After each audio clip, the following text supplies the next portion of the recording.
Hello and welcome back to the channel. In today's episode we're going to be taking a look at the design section. We're going to be using the specification table to help annotate some design ideas, but we're also going to have a look at the product analysis and how parts of that page can help you with your design work. Let's get started.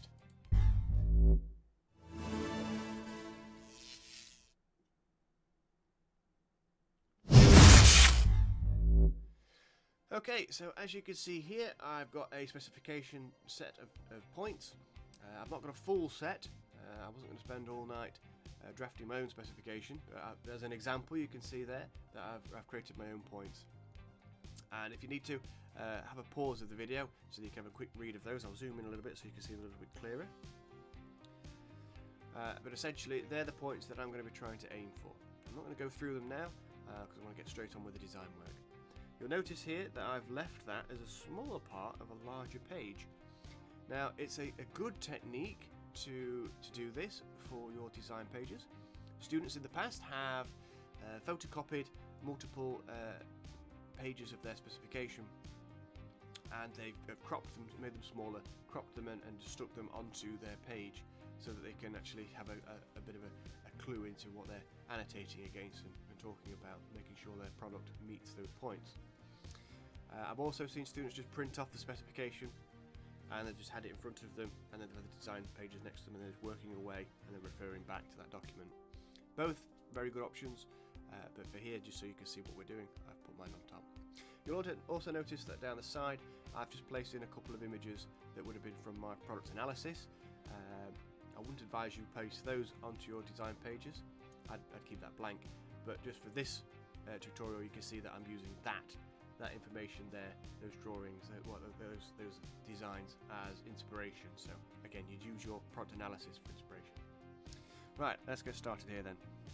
So first things first, this episode is going to look at a couple of design ideas and how I annotate my drawings, but I'm also going to go through how to create these 3D figures, these 3D shapes, because we've done some thumbnail sketches, we've done little doodles. We kind of now want to be doing drawings that are a little bit more detailed, about the size of the fist on a sheet of A3. So you're going to be sort of having, I'll probably be able to fit two on here. If I just put my fist down on the page, I could probably fill that much space. And maybe three if you move them around a little bit. But they want to be a little bit more refined now. And you can see here, I've got this, well, I suppose in 3D form you call it a polygon, but this side panel here, and what I'm doing on that side panel to make it 3D is I'm just carving a two-dimensional image out of it like that, and then I can do the same thing over here. So I could almost imagine that goes down, and if you're good at isometric drawing you can see that that's going to go through, and then I can do the same thing here, put that curve back in like that, and as soon as that's done I have this new shape that just goes around like that. So that's a really interesting, unique way of designing our ideas. I want that a little bit boxy at the top, so I'm just going to curve that around. Now, sketches are sketches, remember? They can be quite loose, and I can go over it later on with a pen if I needed to. Let's have something on the side here. Now at this stage I'm not quite sure what kind of design I'm going to put on it, so I've just go for an arrow for now. Don't know why I'm pointing to the top though, but maybe I am. Now, ergonomic grip, so I need to be able to grip this quite comfortably. Maybe there's something that goes in like this, so that I can just push my hand against it, like that, and that can trigger it maybe. So if that's the case, this might have like a texture on it maybe. And I just push that, and then underneath that'll obviously be a lever that squeezes the liquid that goes down here like this, and then I've maybe got a little tray at the bottom like that to catch any bits of sanitizer or whatever. Now when you're designing your products you can be thinking of the same things. Use your specification to help generate those ideas. So I know I've got to have an ergonomic grip, so I'm putting an ergonomic grip in there. The function's got to sanitize and be freestanding, so okay, that's the next thing I need to look at. Well, quite simply, if I have some brackets here,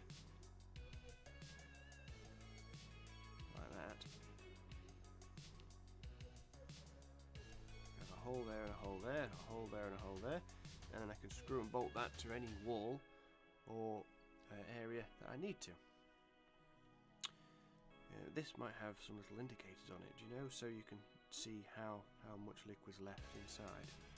Maybe. Who knows there. So, I might need to draw details. I mean, I might want to put a little pattern on here or something, or I don't know, like a logo or something.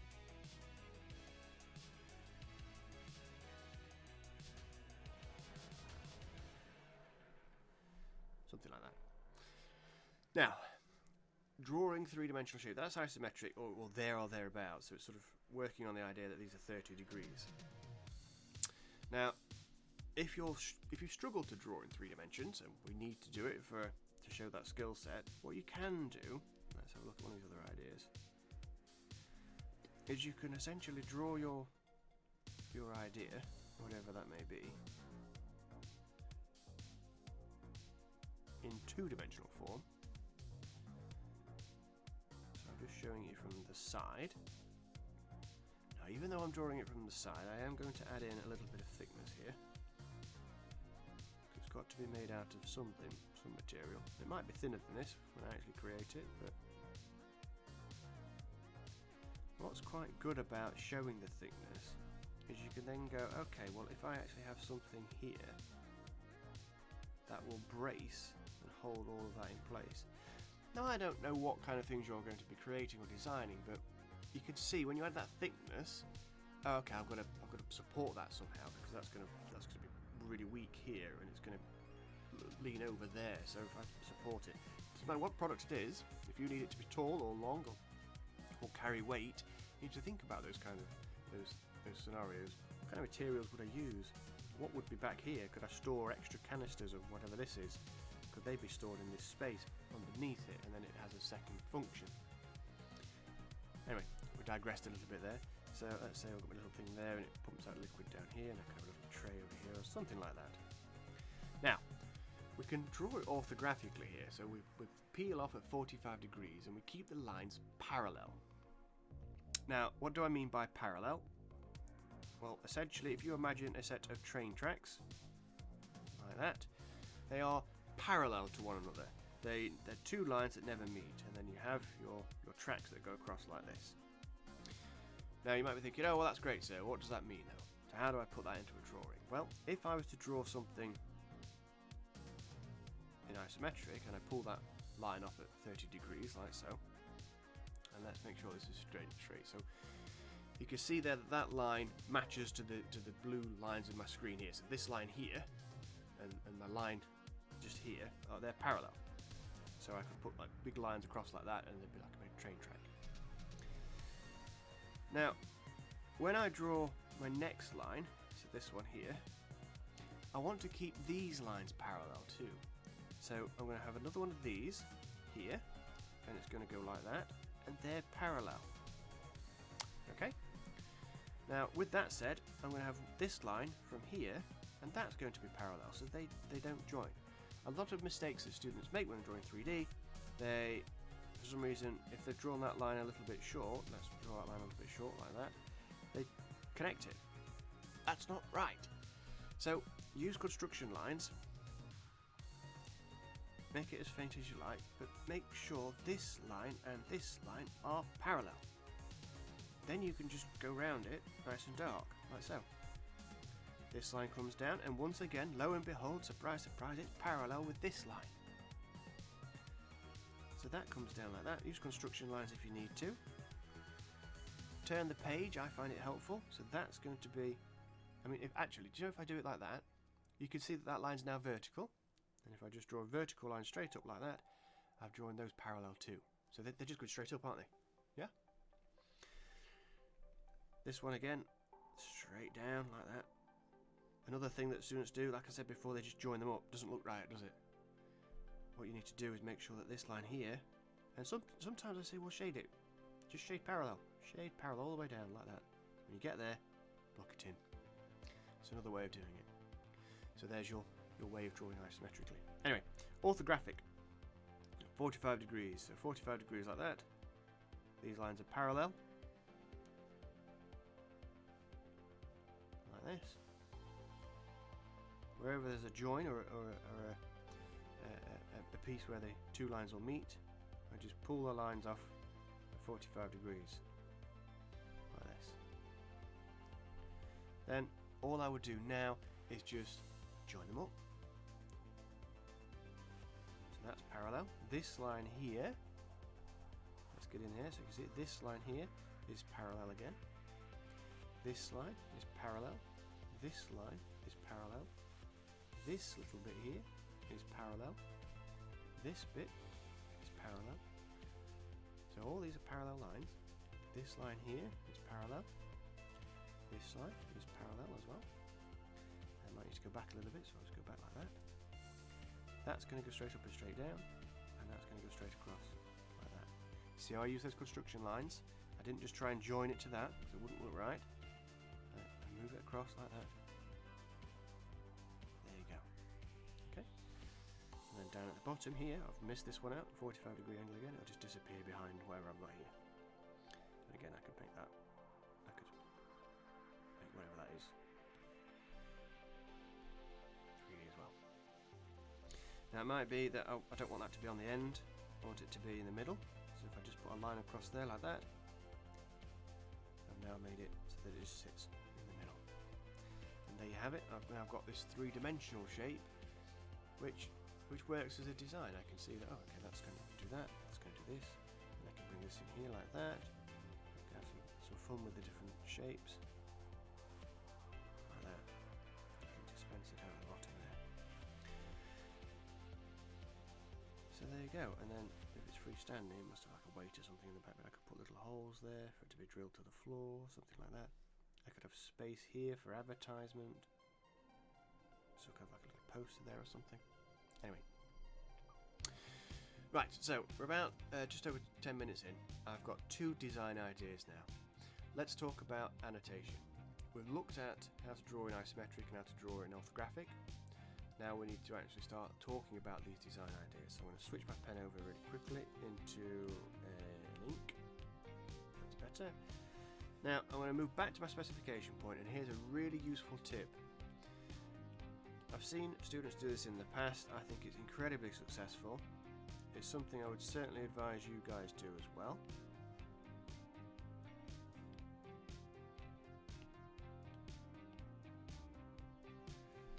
That's why. Long layer.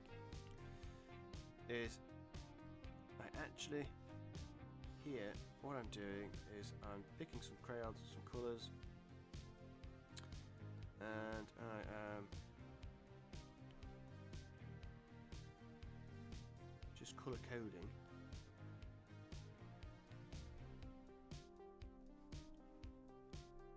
my specification points.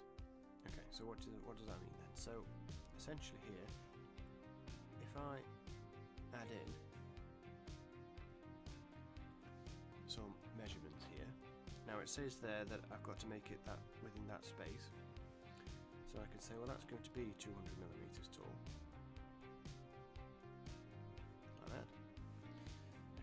This edge here like this, and I just put these two lines in to say from this point to this point. So from those 2 points I'm saying that that's going to be let's say 180, maybe 180 millimeters. Now I'm not worried about the size at this moment. I'm not too sure what it's going to be yet, but I can always use card modelling to help me with that. 180 again, because it's going to be square at the base. And then here just say, oh, these are going to be about 80 millimeters, and I can test this. I can do a card model, I can resize these things if I need to. It's a great way of actually being able to measure it with a tape measure, and even photograph it and add it into your development work to see if that design, that shape works. So, you know, by all means have a go at that.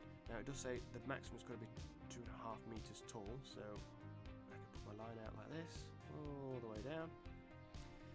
Now what tends to help here is if we put arrows either end, and then I'm going to rotate it round, and here I'm going to put 2,500 millimeters. That is the maximum height at which my drawing can be. And then again I can put little lines here like that, and I can say, well, that's going to be 200 millimeters. and I can do it like that. And so that's going to be 200 millimeters as well.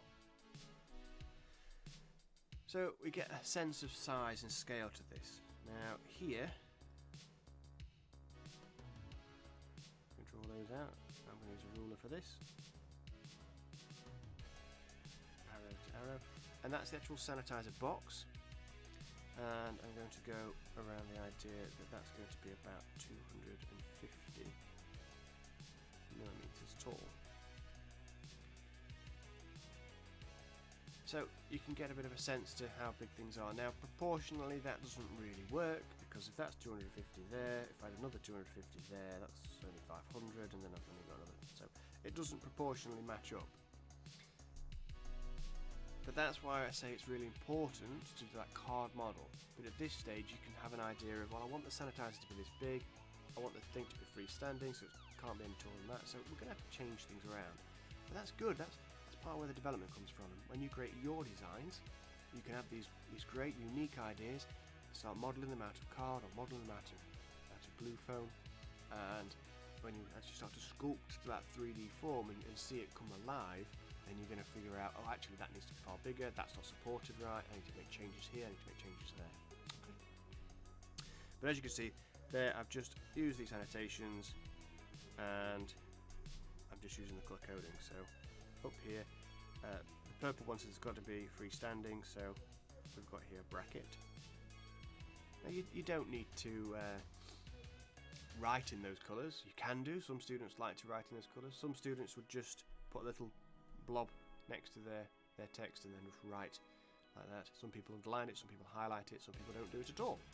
But it's just a quick way of you yourself being able to say, okay, I've answered that spec point here. I've answered it, I can see it. Purple to purple, there we go. You don't have to though. Some people think, oh no, too much colour, I want my designs to be coloured or whatever, so that's fine. Bracket, that can be bolted to a surface. And then if it's going to be a bracket, I'm going to sort of say, well, it's probably made out of brass or something. And you can start labelling materials that you might want to use. So you might want to have like a rubber over here or something like that.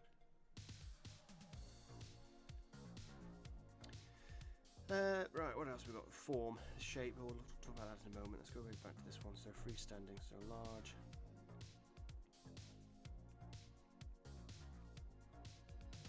Our surface area to hold the stand. This should be tall enough for teenagers to operate.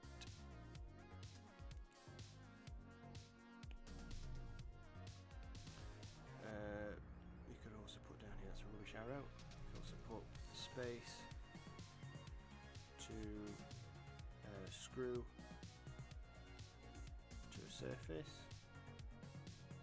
or add weight to support. So the annotations really is just my ideas, and you can see there that I've only just touched on a couple of those spec points, but already I'm starting to fill that page with information.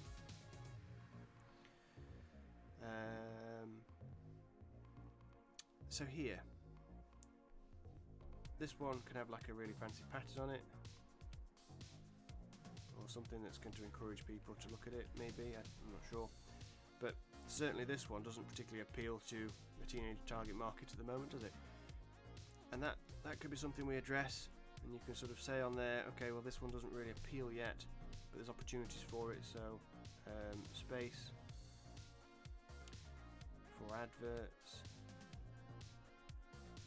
or image linked to my target market. A target market, user, client, whoever that may be.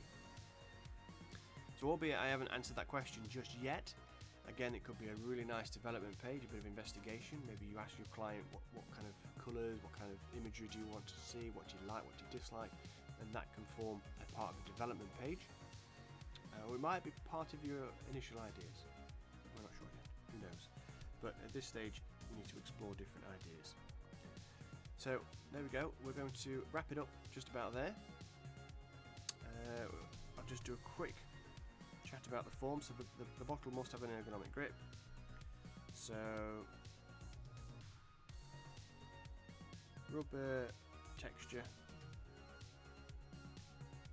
to allow the palm to press and release. Soap, sanitizer, whatever it may be. And then when you're doing annotations and you're putting notes to them, one way in which you can do that, let's just do it over here very quickly. So if I've got my little annotation notes here, and I've got annotation notes over here like this, if you draw a straight line to your work, sometimes it can break into the design language and it can actually get in the way of your drawing. And certainly if you were doing it in this colour, if you were annotating in pencil or whatever, you kind of lose your design. So if you start putting lines everywhere, you start to lose that shape. So there's a couple of things that you can do to fix that. Firstly is to master the curved annotation arrow.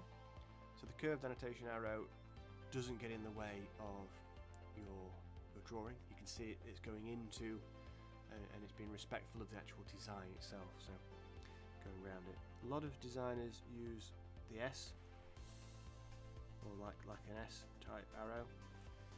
Some people do like a fancy one like this, where it zigzags in. But either way, you want to make sure that it's not necessarily a straight line, because it's going to just break up part of your design. And sometimes you need to get into there. So if I want to talk about this bit here, I can't just put a straight line to it. I've got to get in. I can't just go, that's, because I'm talking about this bit. So I do need to get my annotation arrow into my design, and then I can start talking about it. Okay, so let's wrap it up. Let's get back to home base. Right, so what have we learned in today's session? We've looked at using the specification table to help infer our annotations, our notes, and talking about the parts of our product and how it's going to be successful in meeting those points. We've looked at using colour codes to link our specification points so that we can clearly identify what's been spoken about on each page. I've given you examples of how I would annotate my work with brief notes, labelling parts of the materials that you might want to use, and just explaining your ideas. Putting a scale and a measurement on there will help you, and you'll be able to then model, and I massively encourage you to model your designs either in computer-aided design software, or if you can, use card or blue foam and style and model your ideas. We've also looked at how we can create three-dimensional drawings whilst sketching. So we've looked at isometric projection using parallel lines, and we've also touched on orthographic projection using a 45-degree angle, and again using those parallel lines that never meet to make that three-dimensional shape. Okay, so as always, I'm going to drop a couple of videos in here. I'll put a video at the top and I'll drop our playlist for the NEA. If you missed the video, you can drop in there. And don't forget, stay safe, and so you don't miss another video, hit this bit, hit my little beautiful face there, so you subscribe so you'll never miss another one of our fantastic videos. Good luck with the designs. Stay safe. Bye now.